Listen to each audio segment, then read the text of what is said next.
The summer air was thick, almost too quiet for a Saturday afternoon. Children's laughter, normally echoing from the nearby playground, had vanished. A breeze rustled loose newspapers along the cracked sidewalks of Langford Avenue. A few shop doors were half closed.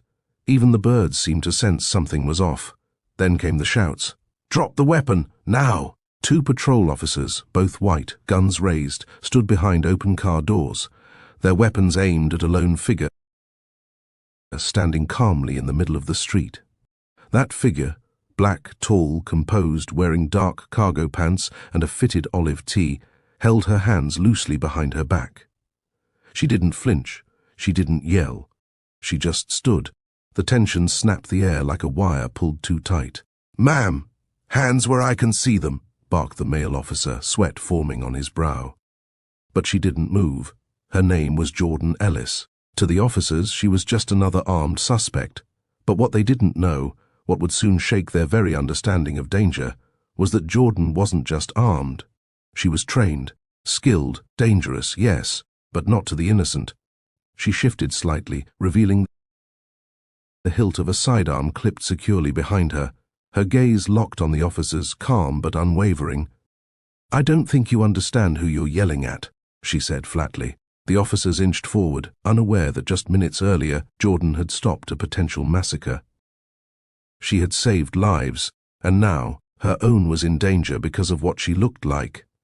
The street watched in silence.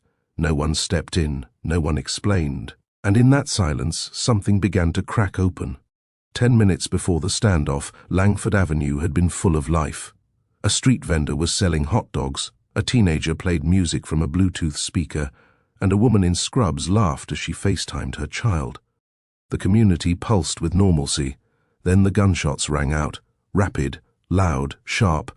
3 bangs echoed off brick walls. Panic erupted instantly. People screamed, ducked, ran for cover. A man in tactical gear, white, late 30s, eyes cold and distant, walked calmly out of a delivery truck parked on the corner. He had a rifle in hand and a bulletproof vest on his chest. He opened fire again. Chaos swallowed the street. A mother grabbed her son and dove behind a dumpster. A grocery bag exploded in mid-air as bullets shredded its contents. The hot dog vendor lay flat, covering his head, whispering a prayer. It was total chaos. That's when Jordan Ellis stepped into view. No sirens, no shouting, no panic. Just Jordan, steady, alert, and calm. She emerged from the alleyway across the street, eyes locked on the shooter. She moved like water, fluid but intentional, reaching into her waistband and drawing her sidearm in one smooth, silent motion. 2 shots, precise, controlled. The shooter dropped to the pavement with a grunt, his weapon skidding from his hand. Jordan advanced, kicked the rifle away, and scanned the area, checking for any other threats.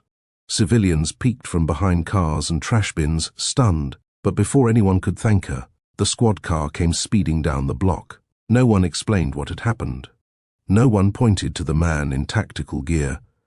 The officers only saw Jordan, a black woman, armed, standing over a white man on the ground. And that was enough. "Put your weapon down now," Officer Harding's voice cracked from a mix of fear and adrenaline. He had barely processed the scene, just saw an armed woman and reacted. Officer Lane, his partner, flanked him, gun drawn, her stance rigid. Her eyes were wide, and her finger trembled near the trigger. Jordan remained still. "Step back from the body and drop the gun," Lane added. Jordan sighed, annoyed more than afraid. "The gun's not even in my hand," she said. True. It was holstered behind her hip. Her arms were relaxed, fingers open, but they didn't see calm. They saw threat. The officers hadn't asked questions, hadn't noticed the shooter's rifle lying yards away, hadn't spoken to any witnesses. The only thing that registered to them was her black skin and the shape of a firearm. Jordan slowly raised one eyebrow. "Did you even look around before aiming at me?" Harding ignored her words. "I won't tell you again." Jordan glanced at a nearby shop window and saw movement, phones recording. Good. Someone had to see the truth. Behind her, the shooter groaned on the pavement, clutching his side. Still alive. She had used non-lethal force, intentionally. But to the cops, none of that mattered. On the ground, Now, Lane barked. Jordan lowered herself slightly and then, with a slow and deliberate move, pulled out a leather ID wallet and dropped it at her feet. It flipped open on the asphalt. The photo matched her face. The name, Jordan Ellis, Special Agent, Homeland Security. The wind flipped the ID card, just enough for the badge to glint in the sunlight. Officer Lane blinked. Her gun stayed up, but her stance wavered. She squinted down, confirming the text on the card. Harding, still locked in position, yelled, "Don't try to distract us with fake credentials." Jordan didn't even blink. "You're welcome to call the number on the back." "Hands on your head," Lane shouted again, her voice less confident this time. But it was too late. The atmosphere had shifted. From behind a mailbox, a teen whispered, "She's not the shooter." She stopped him. A few murmurs followed. An old man behind the ice machine at the corner store yelled, "That lady saved my grandson." The officers heard the voices but refused to lower their weapons. The threat in their minds had already been decided. Jordan lifted both hands slowly. "You don't want to do this," she said, her voice calm, measured, "because every second you aim at me, you're pointing your gun at the person who kept this entire street from turning into a morgue." Lane's hands twitched. Harding's jaw tightened. Then came the rumble of heavy engines. 6 black SUVs turned the corner, fast, precise, synchronized. They didn't slow for traffic. They didn't signal, they just arrived. Doors flew open. Uniformed agents stepped out.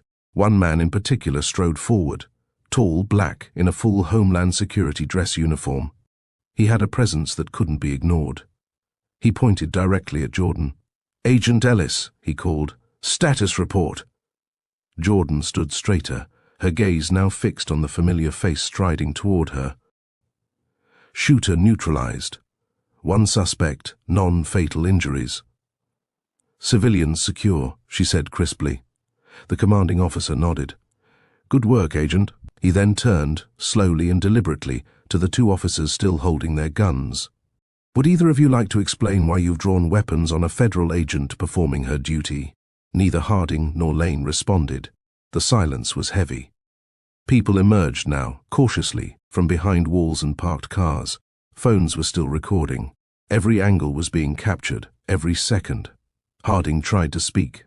"You thought wrong," the commander cut in coldly. Jordan remained motionless, hands still raised. Her expression betrayed nothing. Lane finally lowered her gun. Harding followed, slower, but his face was already drained of color. The commanding officer stepped beside Jordan, inspecting her sidearm and nodding once. "You're clear." She holstered the weapon with a swift motion, then bent down to retrieve her ID. "This isn't the first time this has happened," she muttered under her breath. The commander sighed. "And that's exactly the problem." Sirens wailed in the distance, more backup arriving. Late, of course. The man who had started the shooting lay cuffed, groaning in pain, surrounded by paramedics. Not a single headline would lead with his name. But Jordan? She was about to trend. Harding stared at Jordan as if seeing her for the first time. Not just a black woman. Not just a suspect, but a federal agent who had stopped something far worse than he could have handled. And yet he hadn't asked her a single question. She had done his job for him, better, faster, cleaner, and he'd nearly killed her for it. Lane stepped forward, hesitant. "We didn't know. That's the point," Jordan snapped. Her voice was no longer calm. "You didn't know, and you didn't care." The crowd was thicker now. Someone called out, "Why didn't you ask what happened first?" A teenage girl with a cracked iPhone recorded from up close. "She saved my uncle," she whispered. And they aimed guns at her. Jordan looked around at the gathering witnesses, faces of different ages, races, all now staring at the officers, not her. She was no longer the focus. The question had shifted. Why them? Why always them? The commanding officer turned to the crowd. Agent Ellis acted with precision and professionalism. The threat was neutralized because of her, not them. Someone clapped, then another. The applause grew, awkward but real. Harding looked like he wanted to disappear. Lane swallowed hard, her gun now holstered, but her hands still shaking. Jordan bent down again, checked the suspect's vest. No markings, no affiliations, she muttered. Could have been worse. The commander nodded. But it wasn't. Only because I happened to be here, she replied, and everyone knew what she meant. The crowd still lingered as the sun dropped lower on the horizon. Jordan stared at the crime scene tape now going up. Flashing lights painted red and blue across her dark skin. Her eyes drifted. Suddenly she was 15 again, standing beside her mother's casket, an army medic who died in the line of duty. Jordan wore her best black dress and combat boots too big for her feet. Her uncle whispered, "She served with honor." "You've got her eyes." Jordan had made a vow that day. "I'll protect people, no matter what they look like, even if they don't protect me back." She'd held on to that promise through years of training, through Marine boot camp, through trauma and blood, and finally into federal service. Now she stood here, unrecognized, almost shot. Again, she exhaled slowly and looked toward the little girl gripping her mother's hand nearby. That child might have died today if she hadn't been there. That's what mattered. Not the badge, not the uniform, not even the apology, just the fact that someone lived. Jordan turned as her commanding officer approached again. "Want to write the report?" he asked. "No," she replied. "Let them tell it. I've got work to do." And with that, she walked away, through the crowd, through the flashing lights, and into the part of the city that never saw justice unless someone dragged it there herself. Jordan stood silently in the middle of the briefing room as the local precinct commander reviewed the footage. His jaw clenched tighter with every second. Officers who once barked orders at her now avoided her eyes, shrinking in the corners of the room. She wasn't just any civilian. She was a federal tactical instructor for the Department of Homeland Security.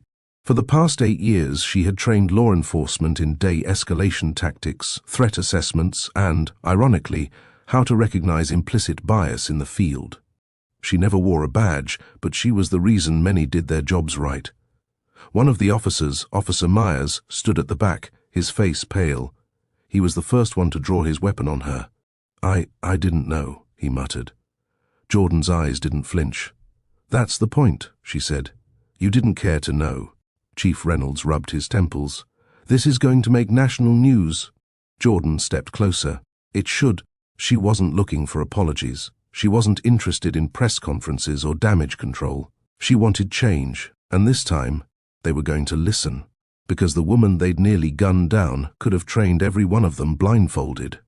The department launched an internal review, but Jordan wasn't waiting for bureaucracy. She compiled the footage, wrote a detailed report, and submitted it to the State Oversight Committee herself. The media caught wind. Headlines read, "Feds almost shot by local cops, DHS responds." Still, Jordan's calm never cracked. She didn't want revenge. She wanted to expose a system that labeled people threats based on skin, not action. A press conference followed. Chief Reynolds fumbled through an apology. Jordan stood behind him, arms crossed. Reporters asked, "Miss Reed, are you pressing charges?" She replied coolly, "No, but I am pressing for reform." The crowd erupted. She wasn't a victim, she was a force. In a private meeting with top officials, Jordan didn't hold back. "What if it was my teenage nephew walking with his hoodie up instead of me with a Glock and ID?" No one spoke. She continued, "I'm not special. I just survived." Within a month, Officer Myers was suspended. 3 others were reassigned. A statewide mandatory bias training was announced, led by none other than Jordan herself.